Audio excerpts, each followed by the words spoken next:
नमस्कार दोस्तों, मैं फिर आप लोग के बीच हाजिर हुआ हूँ। आज आपको फिर एनटीपीसी का क्वेश्चन बताएंगे। ध्यान से देखिएगा। जैसे क्या है, बहुलक निकालना है। ठीक है, तो पहले देखिए, वर्ग अंतराल मतलब दिया हुआ है, तो इसको आई को लिख लीजिए। आई को क्या कर लेते हैं, लिख लेते हैं। आई को ही वर्ग अंतराल में दिया हुआ है, इसको वर्ग अंतराल, क्योंकि वर्ग अंतराल में दिया हुआ है तो वर्ग अंतराल कर दीजिए, यानी 10 से 20।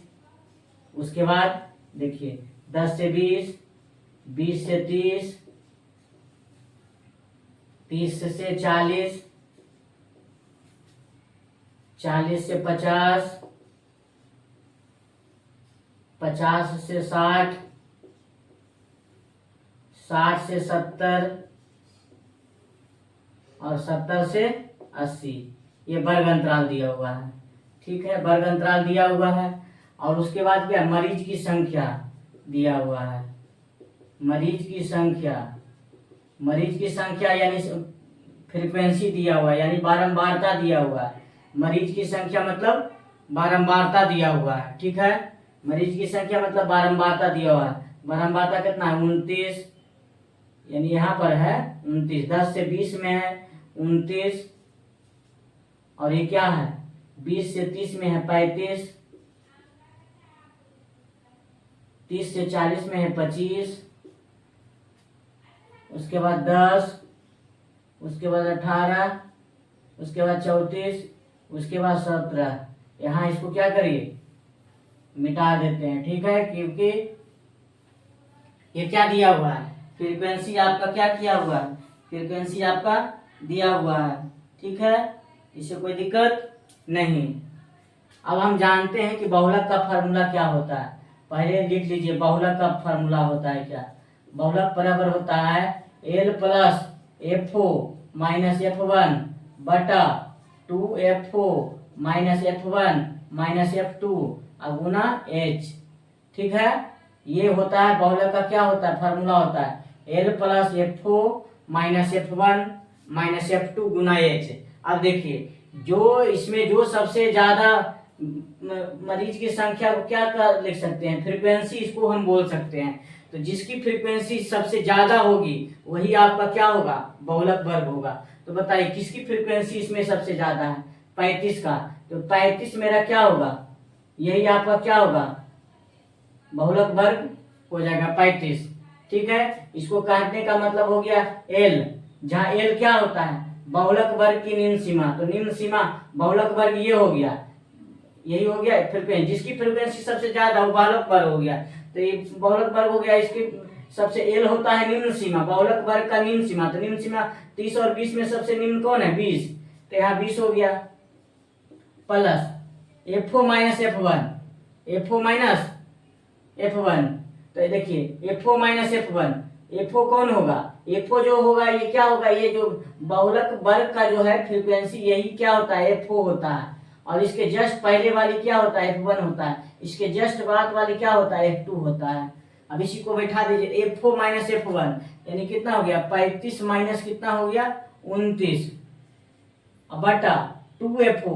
तो 2FO, FO मतलब 35 माइनस F1, F1 कितना हो गया 29 माइनस F2, F2 कितना हो गया 25 अब गुना H मतलब हो गया इसकी विस्तार, यानी अंतर। अंतर 20 और 30 में कितना का अंतर है, 10 का। तो 10 का, इसी को क्या करिए, हल करिए। हल कर सकते हैं कि नहीं कर सकते हैं,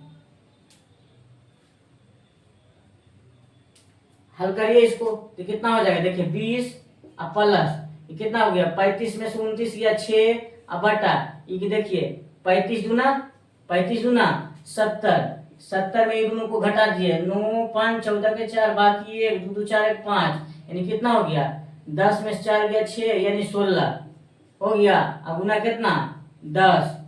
अब इसी को काट छाट के बराबर करिए, जो आएगा, जो आंसर हो जाएगा।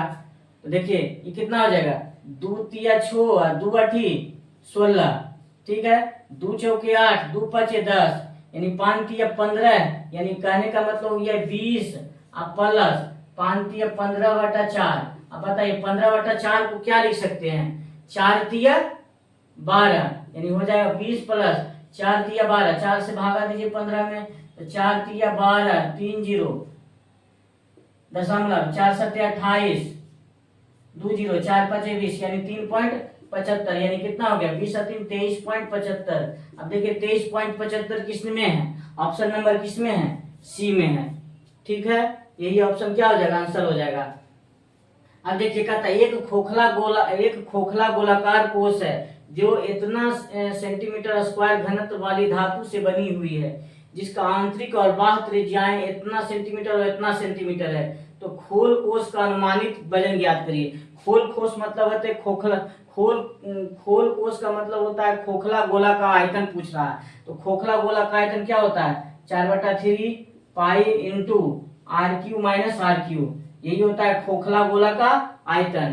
तो खोखला गोला का आयतन देखिए 4/3 पाई के जगह पर क्या हो गया 22/7, RQ कितना हो गया, बाह्य त्रिज्या मतलब 125, 5 का क्यू 125 माइनस आंतरिक त्रिज्या कितना हो गया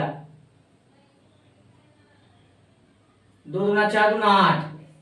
ठीक है, कहने का मतलब 4/3 गुना 22/7 गुना कितना हो गया, ये 8 घटाइएगा तो कितना 15 में 7 गया 7, यानी 117 यही हो जाएगा ना।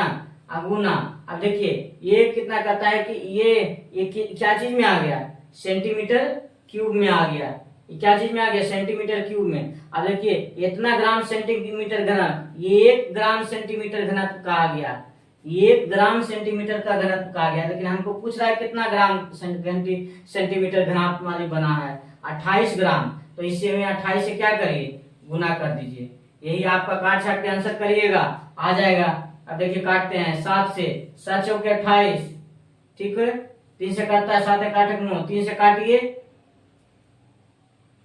3 से काटिएंगे तो आ जाएगा ना, 3 से काटेंगे तो क्या हो जाएगा, आ जाएगा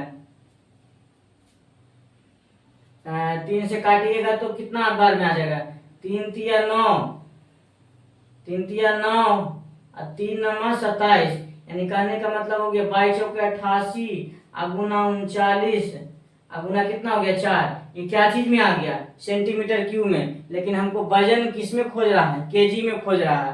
तो केजी में बदलने के लिए हमको कितना से भागा देना पड़ेगा, 1000 से क्या करना पड़ेगा, भागा देना पड़ेगा। तो 1000 से भागा दीजिए क्योंकि केजी में लाना है।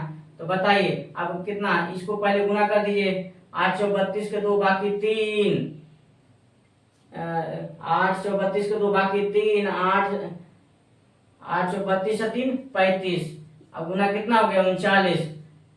ठीक है, अब देखिए 9 दूना 18, लास्ट में देखिए इसमें भी ये दोनों तो नहीं होगा क्योंकि लास्ट में 8 आना चाहिए। 9 दूना 18 के 8 बाकी 1, 9 पचे 45, 46 के 6 बाकी 4, 9 तिया 27 4 31, 3 दूना 6, 5 15 5 बाकी 1, 3 तिया 9 1 10, 8 6 6 12 2 बाकी 1, 5 1 6 1 7 13, यानी कई अंक के बाद दशमलव बैठ जाएगा, 3 अंक के बाद दशमलव बैठ जाएगा। तो 3 अंक के बाद यानी 13 पॉइंट, यानी ऑप्शन नंबर क्या हो जाएगा, ये सही होगा।